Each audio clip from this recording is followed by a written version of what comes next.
SIR এর voter list থেকে যাদেরই নাম বাদ গেছে তারা এখন অনলাইনে নাহলে অফলাইনে ট্রাইব্যুনালে অ্যাপ্লাই করছেন।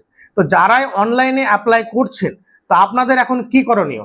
অনেক এসডি অফিসে বলছে শুধু আপনাদের অ্যাপ্লিকেশন ফর্ম যেটা আছে ওটাকে গিয়ে জমা দিন এসডি অফিসে, এটা বলছে।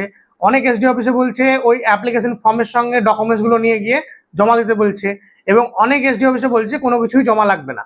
তো আপনি যখনই আপনাদের অ্যাপ্লাই করা হয়ে যাবে অনলাইনে, তারপর আপনাদের এলাকার যিনি বিএলও আছেন বিএলওর সঙ্গে কথা বলুন যে আপনাদের এলাকায় কি প্রসেসে কাজ হচ্ছে সেটা আপনারা জেনে নিন এবং সেই মতো কাজ করুন। এবং আপনারা অনলাইন অ্যাপ্লিকেশন যখন করবেন তারপর ওই অ্যাপিল আইডি যেটা আছে ওটা ভালোভাবে রেখে দিবেন, কারণ ওটা ফিউচারের জন্য কিন্তু আপনাদের প্রচুর প্রয়োজনীয় জিনিস। আপনাদের অ্যাকসেপ্ট হলো কি হলো সেটা কিন্তু ওখান থেকে আপনারা জানতে পারবেন। এই যে অনলাইন অ্যাপ্লিকেশনগুলো হচ্ছে এগুলো হওয়ার পর কিন্তু আপনাদেরকে আবার এই ডকুমেন্টসগুলো কিন্তু সব সাবমিট করতে হবে।